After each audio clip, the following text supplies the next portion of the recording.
జిల్లా చిన్నంబావి మండల పరిధిలోని పెద్దమారూరు గ్రామంలో జెడ్పీహెచ్ఎస్ ప్రభుత్వ పాఠశాలలో 2000-2001 సంవత్సరం 10వ తరగతి చదివిన పూర్వ విద్యార్థులు ఆత్మీయ సమ్మేళనం ఘనంగా నిర్వహించారు. ఆత్మీయ సమ్మేళనంలో చిన్ననాటి మిత్రులు ఒకే వేదికపై కలుసుకోవడంతో ఎంతో ఆనందంతో మునిగిపోయారు. చిన్ననాటి కబుర్లు చెప్పుకుంటూ వారి క్షేమ సంగతులు పంచుకున్నారు. ఇలాంటి స్నేహ బంధం కలకాలం కొనసాగిద్దామని తీర్మానం చేసుకున్నారు. అనంతరం తమకు విద్యాబోధన చేసిన గురువులకు ఘనంగా సన్మానించారు. ఈ సందర్భంగా రిటైర్డ్ హెడ్ మాస్టర్ బొజ్జిరెడ్డి మాట్లాడుతూ ప్రతి విద్యార్థి తన జీవితంలో ప్రాథమిక విద్య అనంతరం ఉన్నత చదువుల కొరకు వెళ్లే విద్యార్థులకు దిశ నిర్దేశించేది ఉపాధ్యాయులని అన్నారు. తల్లిదండ్రులు, గురువులు, ఆ తర్వాతనే సమాజం గుర్తు చేశారు. ఆనాడు ఎవరైతే విద్యార్థులు ఉపాధ్యాయులకు అందుబాటులో ఉంటూ క్రమశిక్షణతో ఉన్నారో వారు ఈ రోజు మంచి ఉన్నత స్థాయిలో ఉన్నారని అన్నారు. ఆనాడు పాఠశాలకు దూరంగా ఉన్నవారు ఈ రోజు జీవితంలో రకరకాల ఇబ్బందులకు గురవుతున్నారని, ముందు తరాలకు ఇది జ్ఞాపకం ఉండాలని ఉద్దేశంతోనే ఇలాంటి కార్యక్రమాలు నిర్వహించడం చాలా సంతోషకరమన్నారు. ఈ కార్యక్రమంలో ఉపాధ్యాయులు, విద్యార్థులు తదితరులు పాల్గొన్నారు. ఎక్కువ చేస్తారు వాళ్ళు, వారికి మన గ్రామం తరఫున ధన్యవాదాలు. ఒక విషయము, మన యొక్క యశోదాదేవి శ్రీకృష్ణుని వాళ్ళ పక్క పిల్లలు మందు తిన్నప్పుడు వాళ్ళమ్మ పిల్లవాడిని నోరు తెరవన్నప్పుడు అప్పుడు ఆమె ఒక పద్యం చెప్తుంది. తలయో వైష్ణవ మాయయో ఇతర సంకల్పార్థమో బాలునింత అభాండంబై ఉండ ఏమి హేతువో అంటది. అంటే ఈరోజు వాస్తవంగా కలయో మా అందరి భాగ్యమో మీరు ఇంత అద్భుతంగా ఈ కార్యక్రమాన్ని నడిపేందుకు మేము నడవలేకపోతున్నాం. ఇది మా అదృష్టంగా భావిస్తున్నాం. మీరు నిజంగా వాస్తవం మీరు ఇంత యోగ్యులై, మీకు అనేక సమస్యలు ఉన్నాయి, అనేక కష్టాలు ఉన్నాయి, అనేక బాధలు ఉన్నాయి, కొంతమందికి సంసారం ఉండదు. ఇప్పుడు చెప్పింది మాధవి, అయ్యా నేను 13 సంవత్సరాలు సీతాదేవి కంటే ఎక్కువ కష్టపడ్డా, ఇప్పుడు మాత్రం నాకు కష్టాలు దిగలేదు అని. అంటే శ్రీదేవి అందరూ వాణిశ్రీ. అయితే ఈ కార్యక్రమాన్ని ఇంత చక్కగా మీరు నడిపిందంటే చాలా విషయాలు గంటల తరబడి చెప్పేది ఉంది, కానీ ఆ అవకాశం లేదు, టైం లేదు. కాబట్టి నేను కొద్దిలోకి ముగిస్తా.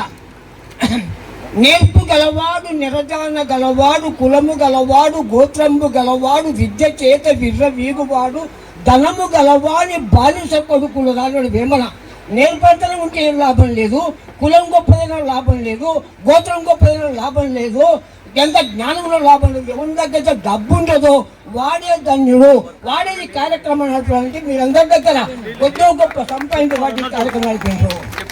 మీరందరి నిజంగా కూడా మీకు నా హృదయపూర్వకంగా నమస్కారం తెలియజేస్తున్నా. వెంకటేశ్వర సారు మన ఊరి వాళ్ళే. చెప్పు, ఏ విధంగా చెప్పు, మన పిల్లలు చదివించేటట్టు చెయ్యి. నీ శ్రమకు నేను సహకరిస్తున్నాను.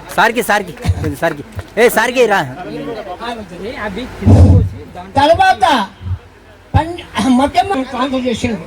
తిరిగి మళ్ళీ మీ అందరి పిల్లల యొక్క ప్రేమ చేత, పిల్లల యొక్క భక్తి చేత, మీ పిల్లల యొక్క కష్టం చేత, వాళ్ళ తల్లిదండ్రుల చేత నేను మళ్ళీ తిరిగి అక్కడి నుంచి ఇక్కడికి వచ్చి 12 సంవత్సరాలు చేసిన కష్టం.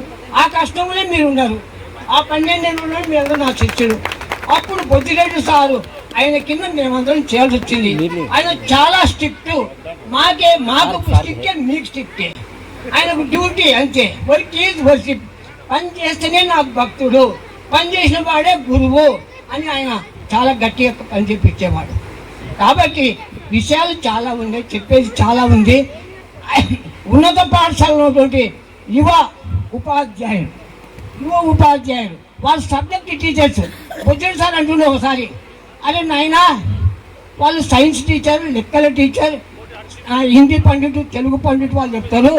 మనము అన్ని పండితులు మనమే, ఇరికి కాడానికి మనమే, ముందరి కాడికి మనమే, పెద్ద కాడికి మనమే. వాళ్ళు పెద్ద కాడికి కొడతారు, మనం అన్ని కాడికి కొట్టాలి అంటారు. ఇదే వాస్తవం అన్నమాట. నేనేమో ఎలికిలా పాపం కదా సబ్జెక్ట్ కాదు, సైన్స్ మాత్రం చెప్తాను. మళ్ళీ పక్కకు రాదు, తెలుగు రాదు. ఇంకొక లెక్కలు చెప్తాడు, సైన్స్ రాదు. కానీ మేము అట్లా కాదు, అయితే సైన్స్, లెక్కలు అన్నీ చెప్పాలి.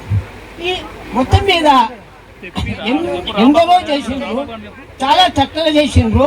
అందులో మీరు చాలా ఘనంగా ఎన్ని సమస్యలు ఉన్నా కానీ ఈ కార్యక్రమాన్ని మీ మనస్ఫూర్తిగా మా మీద ప్రేమ, గౌరవం, భక్తి అన్ని కనపడే విధంగా ఈ కార్యక్రమాలు చేసిండ్రు.